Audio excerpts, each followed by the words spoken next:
Hello বন্ধুরা, তো আজকে আমি এসেছি আমার শিমুরালিতে একটা পিসিবাড়ি। তো পিসিবাড়ি এসেছি লঙ্কা তুলতে।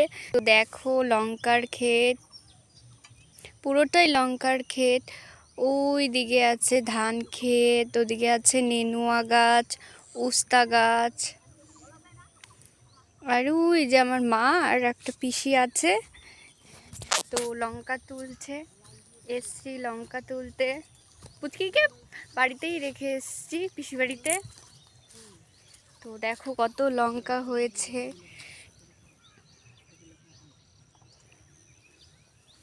আচ্ছা গো তোমরা লঙ্কা তুলছি, কোথায়?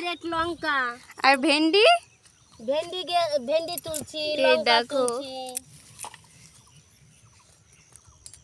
তো গ্রাম্য পরিবেশ খুব সুন্দর লাগে আমার, খুব ভালো লাগে। প্রকৃতির ঠান্ডা ঠান্ডা হাওয়া সকাল বেলায় খুব ভালো লাগে।